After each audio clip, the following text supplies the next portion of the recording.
but I'd really like to hear back from you some of the observations you've seen over the years in lobster behavior to help me better understand what's going on.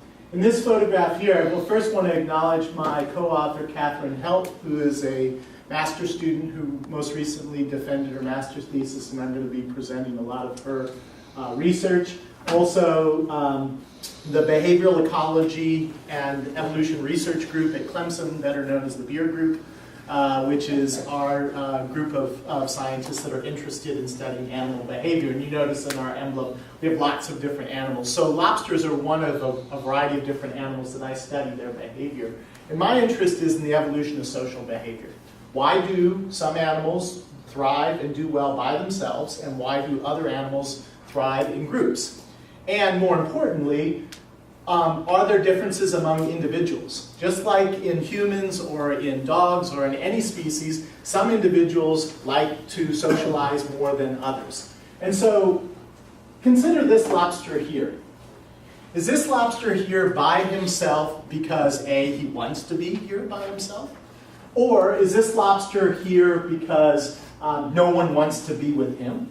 Or is this lobster here by themselves because of the circumstances of their environment?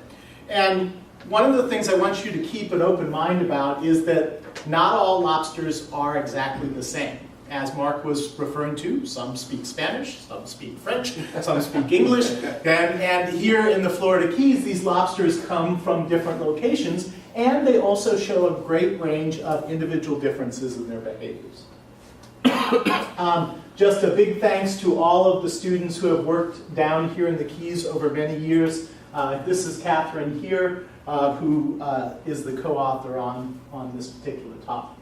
Throughout the Caribbean, though, spiny lobsters are known for their social behavior, their aggregation. And it is this single aspect of their life history which makes them commercially viable. If spiny lobsters were not attracted to one another, you wouldn't be able to effectively fish them.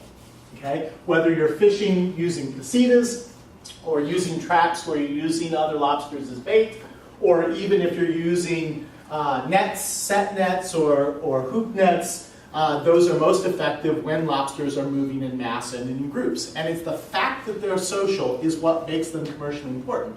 There are 19 or 20-some palinurid lobsters throughout the world. Not all of them have strong commercial fisheries. The characteristic that is associated with a strong commercial fishery is a strong gregarious behavior.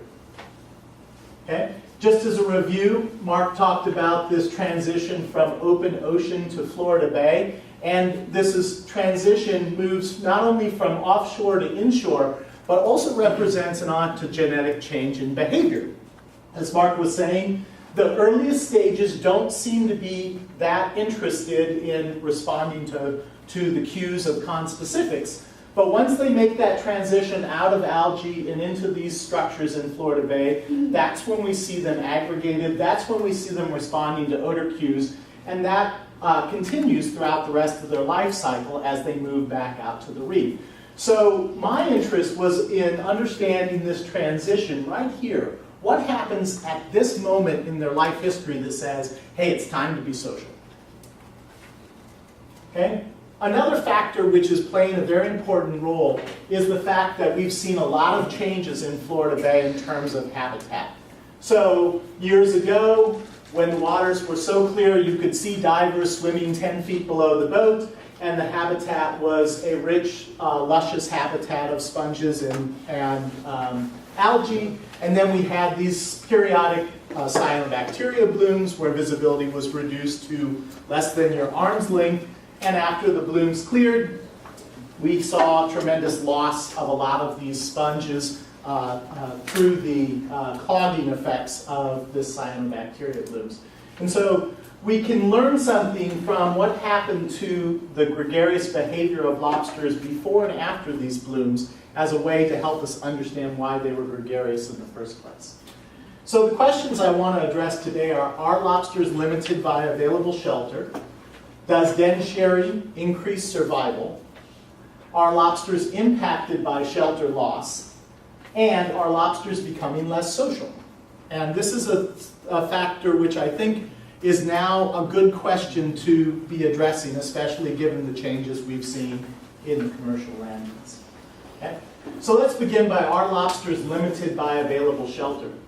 There are times when it appears that lobsters are just so crowded into the available shelter that there must be some sort of a limitation that is sort of producing this great aggregations.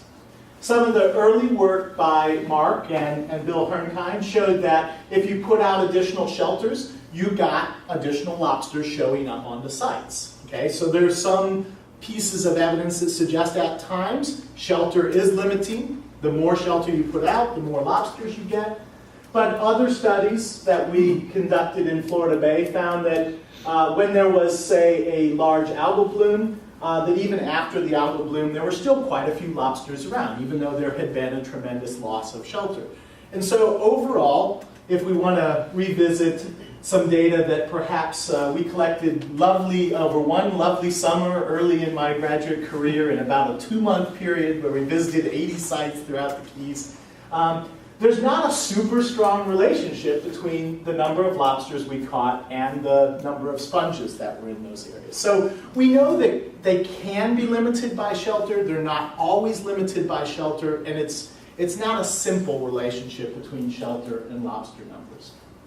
Okay? But more importantly, are there differences between individuals that are found by themselves versus those that are found together? And when there is a sudden loss of shelter, who loses out? Those that like to be by themselves or those that like to be together? In other words, if there's going to be a sudden loss of shelter, is it better to be the lobster who is aggressive and can defend the shelter and keep everybody else out? Or is it better to be a lobster that's super social so you can all crowd in together? So there are a couple of different hypotheses about why lobsters might share dens. First is that there's some sort of den limitation, and as a result, there are more lobsters than there are available dens, which leads to them coming together. And most of the time in the Florida Keys nursery, that's not the case. The number of shelters exceed the number of lobsters, and so we don't think it's den limitation. It could also be a benefit derived from being together. And one hypothesis is that this is some sort of group defense. Any lobster diver who's tried to reach in a hole to grab a lobster, when there are 4 others in that hole, knows how effective those antennae are at defending you and keeping you off. So group defense might be an effective way to reduce, or an effective reason for being together. But there's also another effect, and that is if you don't have a shelter and you're looking for a good place to stay, well, you should just follow the odors of other lobsters, because the odds are they're going to be in a shelter and they're going to lead you right to where shelter is. So one benefit may simply be, you spend less time looking for a shelter if you just move toward the odors of other shelters, other lobsters. So here's my first of a couple of videos I want to show. This was filmed in the old reef tank at the Keys Marine Lab. And I wanted to examine how lobster behavior might change if you introduced a big predator. So I initially observed 20 mark lobsters in this sort of complex reef habitat before a predator was added. Then I added a large nurse shark predator, and that'll be the second part of the clip. And then the third part of the clip was what happened to the lobster behavior after the nurse shark fed on his first lobster. Okay? And so I expected, if the benefit was group defense, that the scarier it got, the more they would crowd together, the less they would move around. And so I expected them to be more gregarious, more aggregated as this process went on. So the best way to observe this, since it's a time-lapse video, is sort of watch what's happening in this front den in the first period of this video. So this is when the predator is absent. Okay? And so these lobsters are sort of hanging out here. On average, there might be 5 to 6 little lobsters in this den. Then the second part of the video is after I introduce the nurse shark. And one of the things you see is there's a lot more movement. They're much more agitated, they're changing dens and so forth. And after the nurse shark kills a lobster, now everybody's scattered apart. They're moved apart. You hardly see lobsters sharing dens at all. And this puzzled me. it was backwards from what I thought I was going to find in terms of what was going on. That there basically was an avoidance of one another once predation began. Okay, so this sort of didn't fit up with the hypothesis that they were grouping together to defend themselves against predators. Another way to look at this was just to go out in the field and say, if there were a lot of predators, were they more aggregated than not? And so this is just a measure of how aggregated the lobsters were. So a high number is lots of lobsters into a few shelters. And this red line represents aggregation that would be greater than you would expect by chance. So any point that falls above that red line is unusually aggregated. What we saw is there was no strong relationship with aggregation being more prevalent when there were lots of predators. Furthermore, there was a little bit of a signal that aggregation was more prevalent when there were fewer shelters. This would be sort of like den limitation. But what really was clear is that aggregation occurred most when there were lots of lobsters. So if you had a few lobsters on a site, they tended to be separate. But if you had a lot of lobsters on the site, then they disproportionately like to be together. Okay? So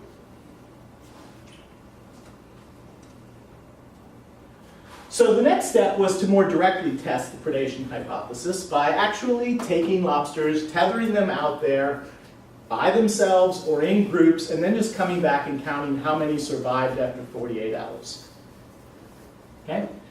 What you see here is that, in general, whether you tether them in an area of low lobster density or high lobster density, their percent survival is pretty much the same, whether they were tethered by themselves under sponges or with two other similar-sized juvenile lobsters under sponges. So it didn't look like there was a really large influence of being together on increasing your probability of survival. Again, not strong evidence for the presence of this sort of group defense movement. So we wanted to examine the guide effect. Was there a benefit in terms of lobsters being able to find a shelter faster if you had another lobster already present in the den? So we did this in large shallow ponds at the Keys Marine Lab. And this black box represents a single shelter where we would constrain 2 juvenile lobsters or 0 juvenile lobsters. And then we'd release a naive lobster down this end of the tank at sunset. And we'd use a video camera to record how long would it take this lobster to find its way to the den, whether there were no animals there to serve as guides or 2 animals there to serve as guides. So here's a video of that den just before sunset. On this trial, these 2 baskets are empty. There's no conspecifics there. And so the sun set about 8 o'clock in the evening on this particular trial. And so we would place a naive lobster, and then we would wait and just simply see how long would it take the lobster to show up in this particular den. And on this particular run, it's already past midnight, and this animal never found the den that entire night. However, on this next run, to show the alternative, now I have a lobster present in each one of these baskets. And I have a naive lobster which gets released at about, again, about sunset, about 8 o'clock in the evening.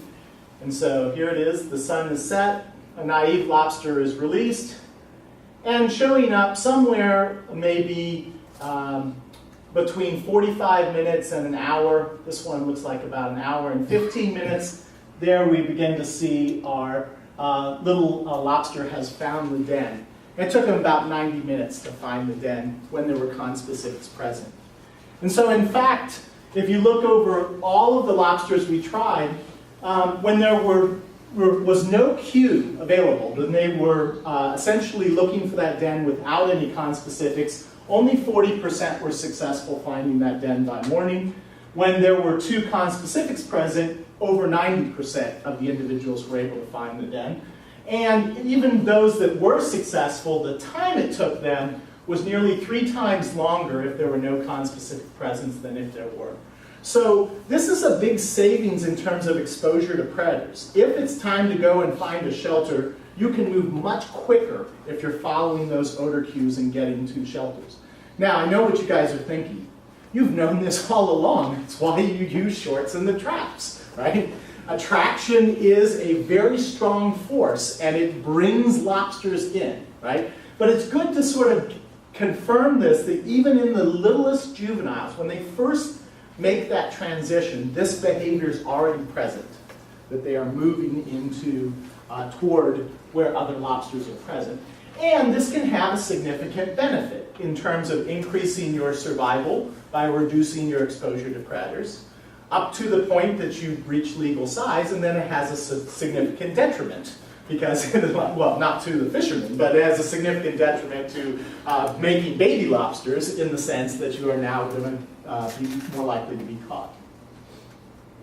Okay, this also explains a very interesting observation that has to do with why our two species in the Florida Keys are so different in terms of who enters a trap and who doesn't. Okay?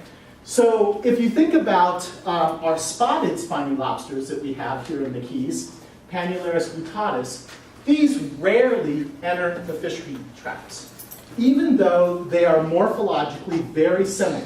They have long, sharp antennae. They should benefit the same way in terms of being able to fend off predators by living together, if that was the benefit.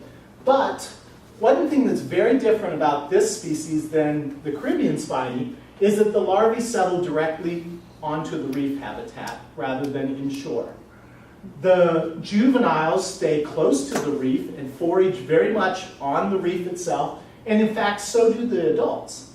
And so Mark has had several students that have shown they don't move very much. They are have very small home ranges. They don't move or travel long distances. And so probably they know their environment. They know where the crevices are. They don't have to use the cues of others to find their way. In comparison, the Caribbean spiny has this nearshore settlement where the juveniles have to eventually transition into finding sponges or coral heads.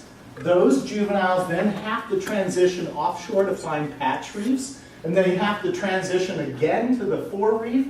And then once they get out here, when they start foraging, as Dr. Rod has shown, they may go to the back reef to forage, and then when they spawn, they may go to the fore reef to release eggs. They're constantly moving. I think there's a strong correlation by how much you move as a spiny lobster and how social you are. And I think it helps us to explain why certain species of spiny lobsters are much more important fishery species than others, simply based on this difference in their life history. Now, as I said, what can we learn from these massive sponge losses that we've seen in terms of the evolution of this social behavior? Well, just to give you a quick orientation, so this is Long Key, and I have 8 long-term sites that I've been following juvenile lobster abundance and behavior on. And during the 2007 algal bloom, we had already established these sites in 2005 and had been surveying lobsters and sponges. So the blue bars represent the 2006 data for sponge abundance. And then after the 2007 cyanobacteria bloom, which is sort of illustrated by that icky green color, the survey in 2008, you can see that half of our sites lost sponges and half retained sponges. Now that's pretty convenient ecologically. It was nice that the bloom, provided me a nice exact half of my sites were impacted and half were not. But what this allowed us to do is allowed us to compare what happened to those lobsters in these areas. And more recently, we asked the question, well, if these lobsters are now in a shelter-poor environment, has their behavior changed? Since these guys are sort of struggling out there without a lot of shelters available, are they more aggressive? Are they more social? How has that changed just by comparing these populations of lobsters? Okay? Just as a visual representation of what this looked like, this is a 25 by 25 meter mapped area that we followed, the juveniles. Divers actually mapped the location of every sponge, and these blue squares represent those artificial concrete block shelters that we use as supplemental lobster habitat. And this is what a site looked like in 2006, and then after the algal bloom, this is what the site looked like. So there was a tremendous loss in the availability of shelter for lobsters during this algal bloom. But on my sites, there were always these artificial shelter blocks. And so this is a little unique because there were always a place for lobsters on our sites. But if you think about it, where the die-off occurred, now these are the last 10 good sites to be, and everywhere else around here is without sponges. So if lobsters are moving into these areas where there's a few shelters left, there must be tremendous competition for those shelters. So we had the opportunity to look at then how there was what was happening not only to the numbers of lobsters before and after the bloom, but for those lobsters that remain on these sites without natural sponges, do they behave differently than those lobsters that were on areas where there still were abundant shelters available? Just some quick data to show that in the undisturbed habitat, lobster numbers were pretty similar before and after the bloom. Actually, in the disturbed habitat where sponges were lost, we actually saw a slight increase in the number of lobsters on those sites because, as we said, the surrounding areas didn't have shelter. We probably got a little bit of movement of juveniles onto the sites, but not as much as you might think. The lobster numbers might have increased as much as doubling, but still not nearly enough to support all of the surrounding area that had lost shelters. So we wanted to know whether the lobsters are becoming less social. And one of the things that my student Catherine observed is that for a species that's known for its social gregarious behavior, this doesn't really look like this lobster here is being that friendly toward this other one about sharing the shelter. And these sort of observations are ones that we made casually a lot in the field over the years that we've been doing this. But the question is whether or not this sort of frequency at which we're seeing these sort of aggressive interactions between lobsters is actually increasing as a result of the losses that we've had in the habitat. And so we asked the question a different way. We asked, why not share dens? And there's a lot of reasons why lobsters may not want to share dens. One is simply that there's not enough to go around, that there is actually den competition that is increasing as you lose available shelters. Second, there is a work that was done in Dave Eggleston's lab by Darren Parsons that clearly showed that blood in the water is an attractant, right? It attracts predators, and you do not want to stick around if the guy next to you in the den is bleeding, okay? And so this clearly, he was able to clearly demonstrate that injured lobsters are not attractive to others. And this sort of makes sense if it's bringing in predators, and it explains that first video I showed you where once there was a kill in that tank, lobsters sort of moved apart from one another. And Don's work has very elegantly showed that disease is another reason you may not want to share dens. That if there's changes in the frequency in which an individual is infected, this can have a very strong influence on whether individuals are likely to share dens or not. So there's numbers of reasons why lobsters may not want to share dens. What's interesting is all of these are mediated by changes in those olfactory cues that lobsters release. Those olfactory cues are very important not only in causing individuals to be attracted to one another, but also causing individuals to want to avoid one another. Okay? So for Catherine's experiment, she simply collected lobsters from these areas that had low shelter availability, where lobsters must be competing for shelters more, and areas from the high shelter availability, and she simply brought them into the lab, and then she did some basic behavioral measures like how aggressive were they, how gregarious were they. Okay?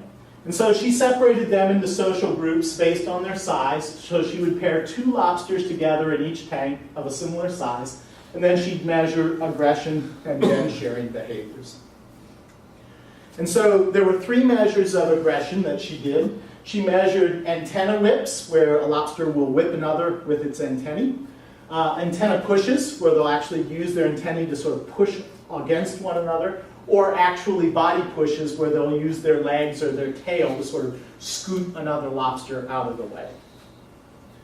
What she found, just ignore this table here, all you scientist geeks can read my statistical model here. The average aggression didn't really matter which habitat you came from. So those lobsters from shelter-poor environments, the eye lobsters, were a tiny bit more aggressive, but not statistically so. What she did find, though, is that the bigger the juvenile lobster, the more aggressive they become. Okay, so size did matter. Little lobsters, more likely to share dens, and a little less aggressive. Big lobsters, more likely to be aggressive. Okay? So the den sharing measures, she went and she measured whether lobsters were together in the same den, so this is den sharing, or not sharing dens with one individual in or neither individual in would be considered not sharing dens. What she found for den sharing is, on average, those that were coming from competitive environments, that impoverished environment with fewer shelters, were a little less likely to share their dens, okay? Suggesting that maybe their intense competition for dens had made them a little less likely to be willing to share dens, but again, not statistically significant. But again, we see this negative relationship where larger lobsters tend to be less willing to share dens than the small ones. So to do a better job at actually evaluating this effect of the sponge die-off, we created an artificial sponge die-off in the laboratory where we put 10 artificial shelters out, and we put those same marked individuals, so we actually knew their aggression level and their gregariousness level. We put them out, and then what we did is measured where everybody was at, who was sharing with who, and then after 4 days, we took 5 of the shelters away. Okay? We asked a very simple question. Who lost out? Was it the little ones?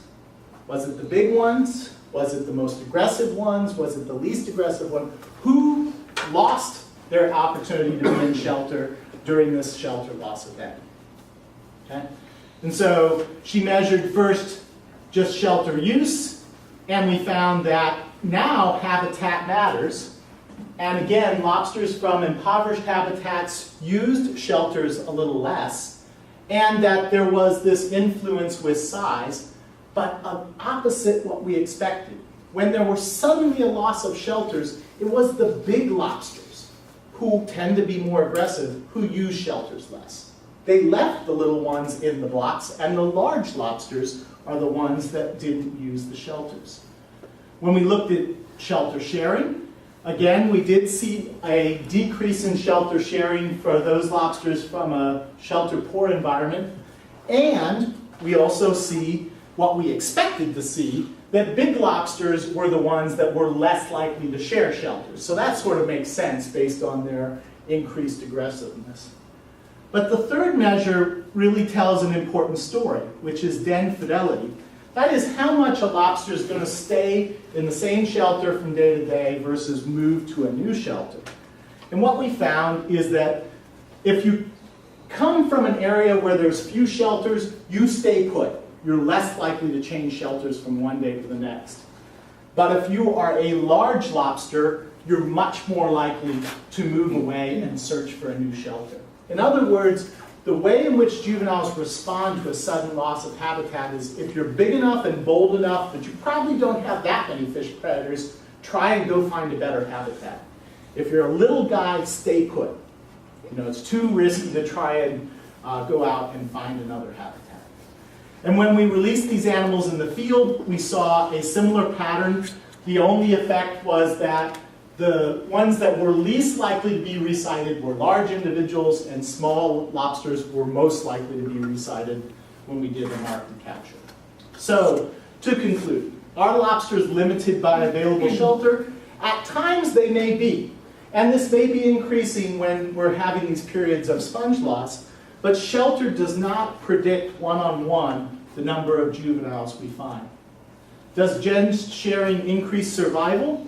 Not necessarily, but being gregarious still reduces exposure to predators. So there is still a benefit to be derived from being social. It just may not occur while you're together in the den. Are lobsters impacted by shelter loss? Not if there's alternative shelters available. So certainly just on our sites, we can conclude that there was an effect. But clearly on the areas where there weren't alternative shelters, there were significant reductions in the number of lobsters. Are lobsters becoming less social? And this is the question I have for you. Are your shorts as effective as they used to be? Okay? Are your shorts as effective as they were 10 years ago or 20 years ago? Because what I need to know is whether or not you're seeing an effect on whether lobsters are becoming less social. Lobsters from shelter loss areas do not differ in their aggression and do not differ in their den sharing overall, but they do have lower shelter use, they have lower shelter sharing, and they have higher shelter fidelity. And so one of the things I'd very much like to know is whether you've seen any change in the effectiveness of shorts as an attractant. And second, are lobsters becoming less social? So we know that smaller juveniles share dens more, fight less, and have higher den fidelity, where larger juveniles share dens less, fight more, and disperse when shelter loss occurs. So there is this sort of natural mechanism. As they get a little larger, they get a little more bolder, and that helps them to make the transition out of Florida Bay to the patch reef and ultimately to the coral reef environment as an adult. Okay? I leave you with one last video clip here. This is at our Fiesta Key KOA site, and those of you who have been there to know this was before 2007 when we lost all these big, beautiful sponges. But it is interesting to think about that maybe there are these individual differences between lobsters, those that you find alone, those that you find together, and what we want to know is whether the population is moving in one direction or another towards social or less social lobsters. With that, I just want to acknowledge all the people that helped do this research and the funding I received for it, and I'd be happy to answer any questions.